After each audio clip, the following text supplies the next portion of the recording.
As we move into 7-6, you're going to learn about these things called natural logarithms, okay?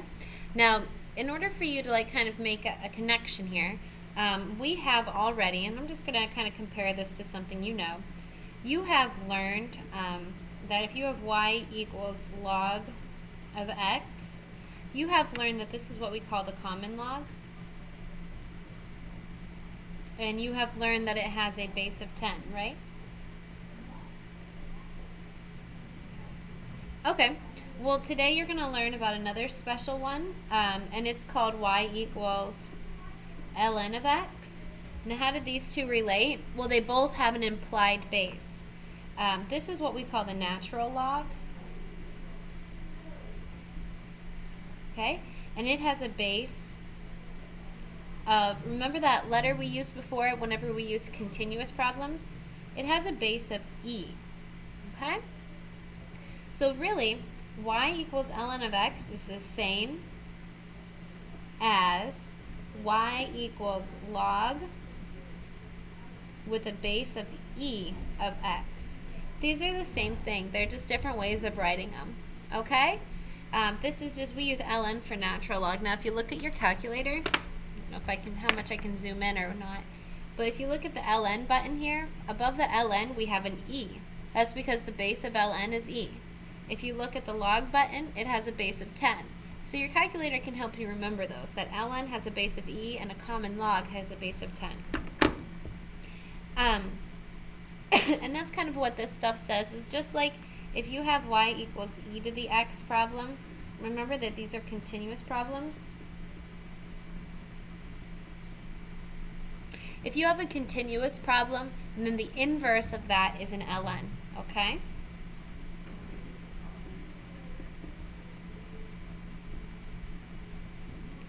So here we go. Remember, we use e, and that comma should be after remember. Remember, we use e when things are being continuously compounded.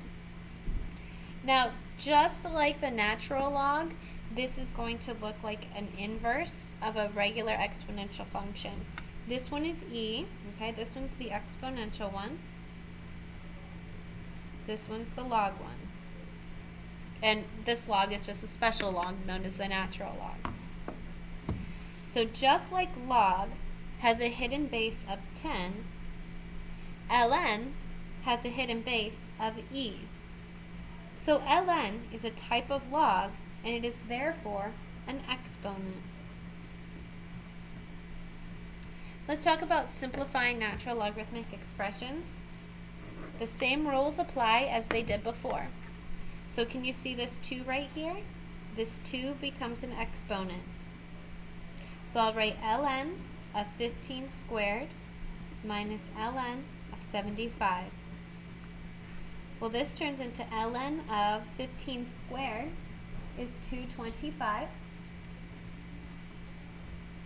minus ln of 75. Draw an arrow to follow. Remember that subtraction implies division.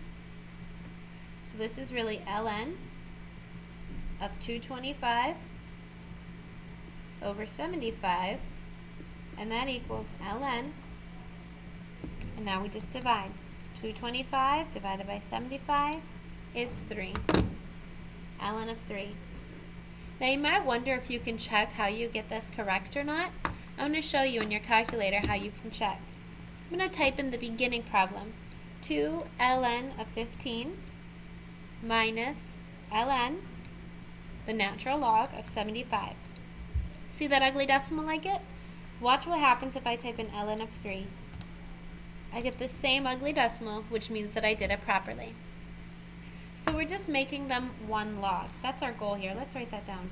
Make one log.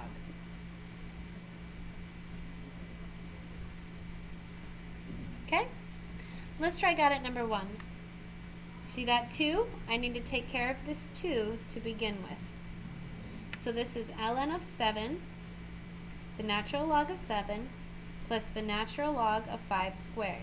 You can make that 25 right away if you want, but for the video I'm going to take it slowly. ln of 7, or natural log of 7, plus the natural log of 25. Addition implies multiplication, so this will be ln of 7 times 25, which is ln of 7 times 25 is 175.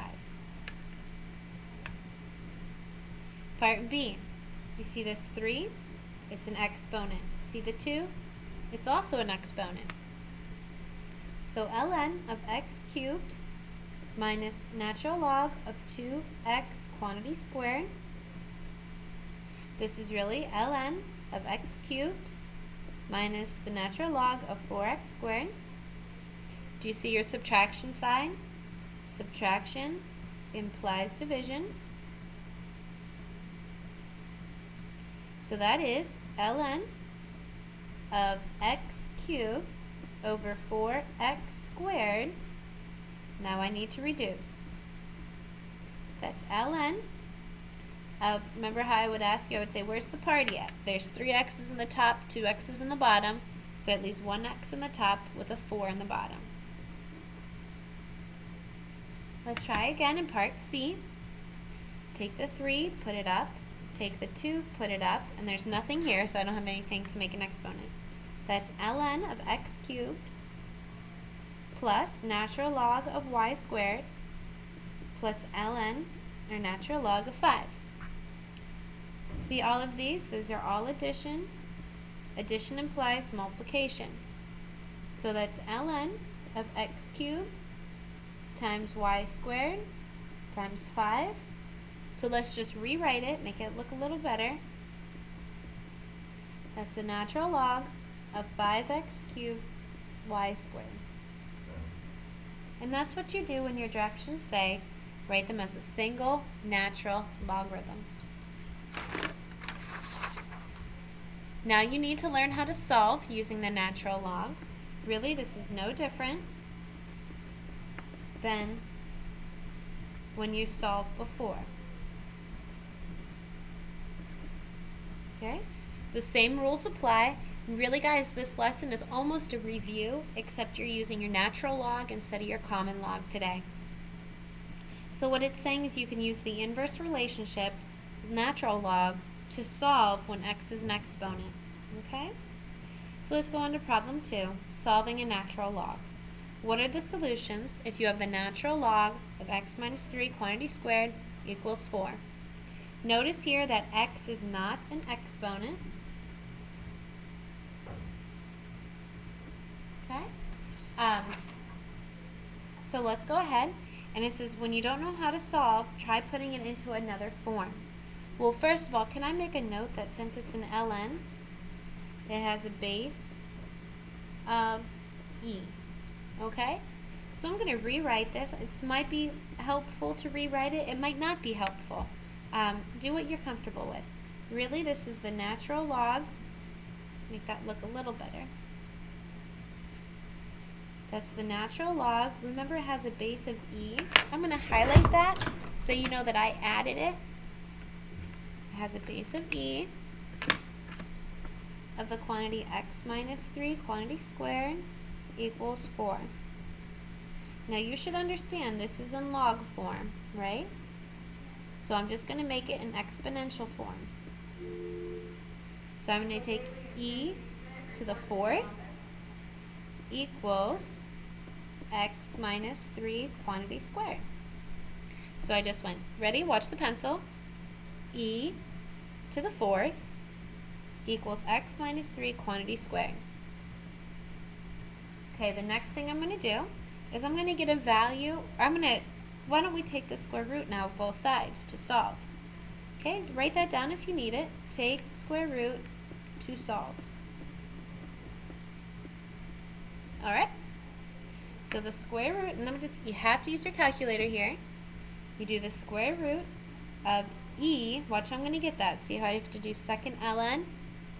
E to the 4th, and I get 7. Now here I'm going to get plus or minus 7 point, let's make it 39 equals x minus 3. So when I add 3 over, I get x equals 3 plus and minus 7.39. Okay, I draw an arrow.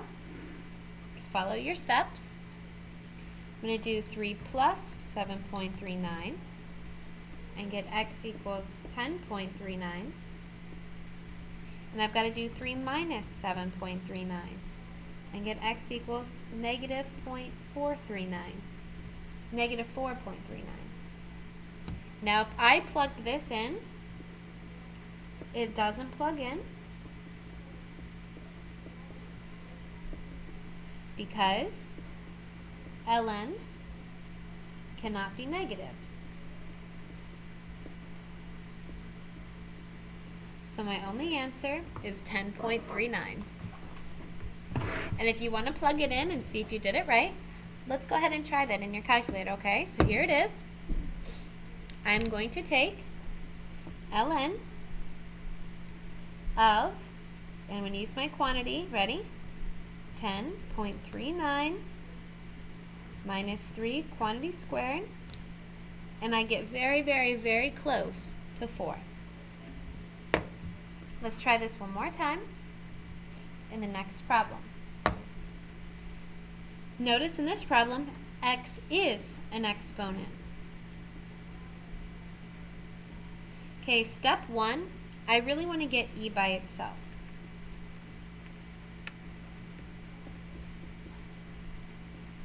Okay, so I'm going to do 4e to the 2x equals 14 because I minus 2 from both sides. Now what I'm going to do is I'm going to divide both sides by 4. I'm going to get e to the 2x equals 14 divided by 4 is 3.5. That's a nice decimal, so I will use it. Now this is an exponential form. I have no idea how to solve it, which means I'm going to put it into log form. Make sure you use ln because it has a base of e.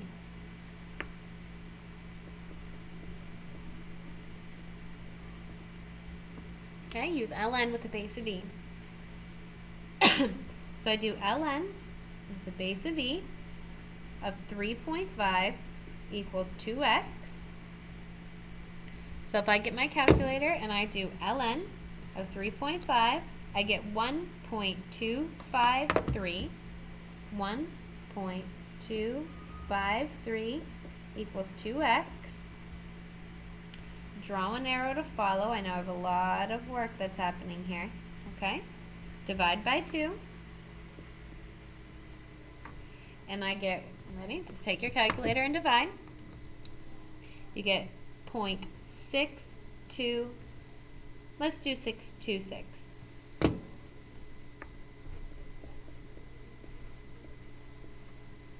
If you want to see how good you did, just plug it back into the original problem. Ready? I'll do 4e to the power of 2 times my answer I got. And then it wants me to add 2 after all of that. Look how close I get to getting an answer of 16. So I know I did it correctly. I'm going to do some more in the next video.